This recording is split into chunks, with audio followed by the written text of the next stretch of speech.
Congratulations to the NU Lady Bulldogs for beating the FPU Lady Tamaraws in 4 sets. The Lady Bulldogs are now at 9-1.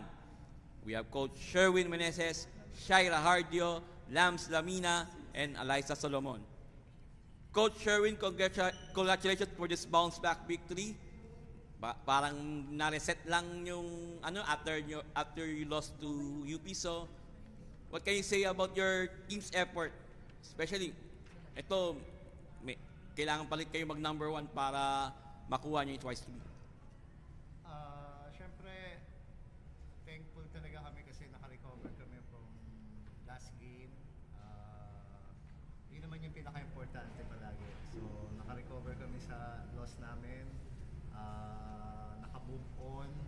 So, start ulit para makakuha ng twice to beat. So, mag-prepare sa mga next game. And syempre, marami pang laro. Talaga makapokus kami lahat sa ginagawa ng team sa every game kasi talagang nagkakabasahan na ng mga teams. So, talagang dapat lagi ka ng prepare. Thank you to Lams. You have 30 excellent sets, 4 digs, 1 service ace, and 1 attack. So, yun nga, nakapag-reset kayo sa talo nyo against UP last time. So, ano yung mindset ng team right now, especially, yun nga, pahirap ng laban starting against FPU? Anong masasabi? Ayun nga po, after po ng loss namin against UP, sinabi lang po namin din sa isa't isa na move on, move forward agad. Then, thankful ako kasi ngayon, nanalo kami against FPU kasi lahat din ng mga natutunan namin sa UP, ginawa namin ng collected 27 digs and 12 receptions. Very maganda yung laban today kasi mga wrong rallies. So, ano masasabi nyo na yun nga, nanalo kayo, nakabawi kayo from the loss against UP? For me naman po kasi nagtatrabaho lang din po kami. So, ayun, tinabaho namin yung FEU na game na laro po namin ngayon. And mas magtatrabaho pa po kami sa susunod na laban po namin. Thank you to Eliza Solomon. You had 26 attacks, 3 blocks, 1 service ace, and 4 digs. So, yun nga, ano masabi mo na, yun nga, very hard to take yung loss nyo against UP at pag-umpisa kayo ulit. Ngayon, ang mission nyo makuha nyo yung twice to beat. What can you say?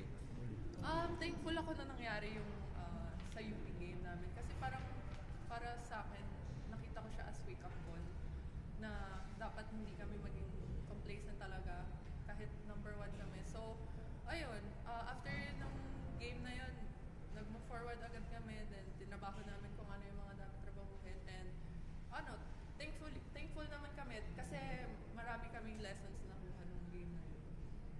Thank you very much. Okay, the floor is open for questions. Anyone?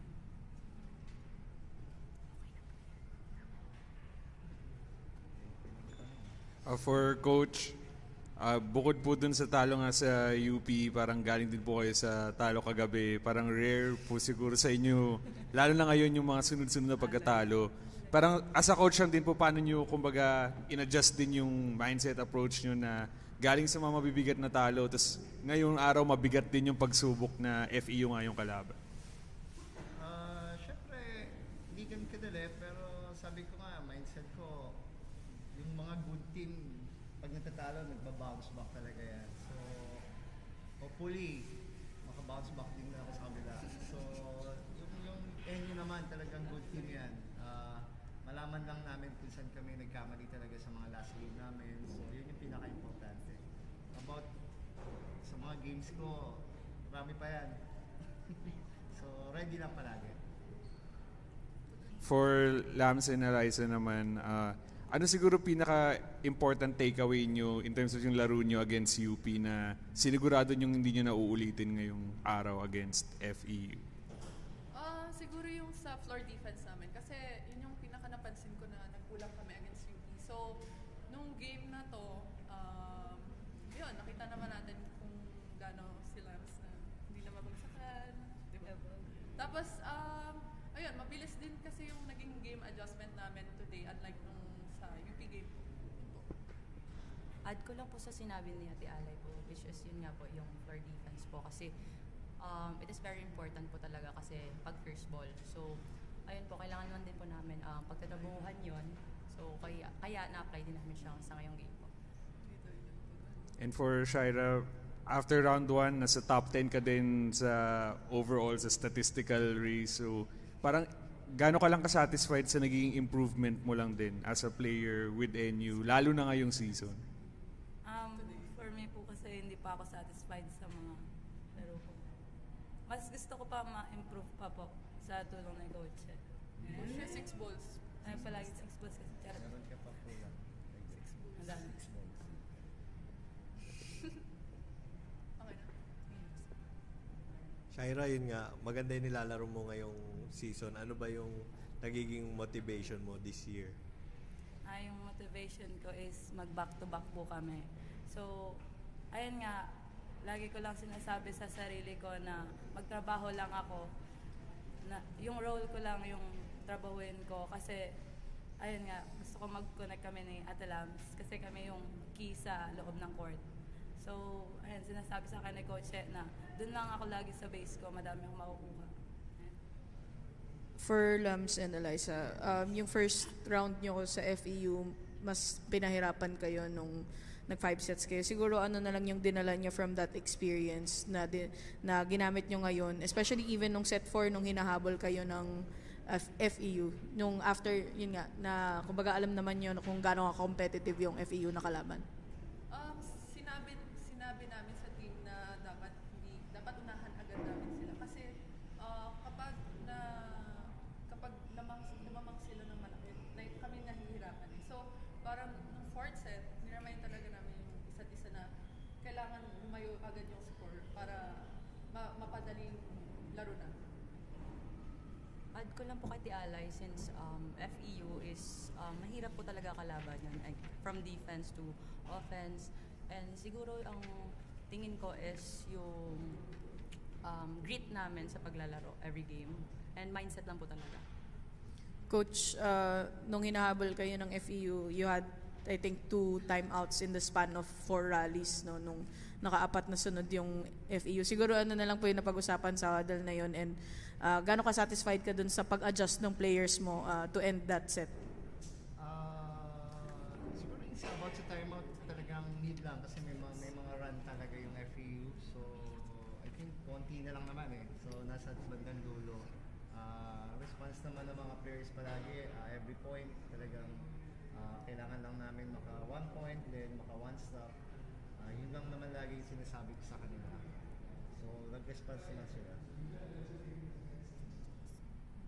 Coach, you're playing Adamson next. So, right now, at least important, ang focus nyo ngayon is securing the twice to beat lot in the Final Four. So, ano yung mindset ng team right now as palapit na tayo sa crucial stretch ng season? About sa twice to beat, lagi naman nandyan yan eh. Pero syempre, yung mindset namin talaga is lagi kong sinasabi sa kanila is 1 point at a time palagi, kahit sino kalaban. Pero yung advantage kasi ngayon, medyo mahaba yung preparation namin. Kasi sa Sunday pa yung game. Hindi katulad this week talagang sobrang dikit. 3 games sa isang linggo. So, siguro yung situation naging maganda ngayon dahil 6 days kami makakapag-prepare. To the players nga, better preparation nga, sabi ni Coach, better preparation this time against Adamson. So, how important is this break ba? Siyempre, yun nga, very tough stretch kayo last week. Itong linggo nito, so what can you say? Eliza, first. Siyempre, one game at a time yung lagi naming mindset. So, yung Adamson game, talagang importante para sa amin. Since ang goal namin is makapag twice to beat advantage po. So, kailangan namin i-secure yung number 1 spot para hindi na kami mahirapan pagdating sa set. Uy, kayo. Okay. Akin naman po, itong game na to sa FEU, siguro malaking bagay din talaga to. Ay, Adamson na ba? Sorry po, nawawala na naman ako. Ayun po, sa game, sa next game po namin against Adamson po, sige, tingin ko, magstay pa rin kami sa mindset namin, magtrabaho pa rin kami. Next day is training, pagrabuhan ng dapat yung mga lapses, and ayun po. Kyra, may Congratulations, Coach Sherwin, Shaira, Lams, and Eliza. Thank you. Thank you po.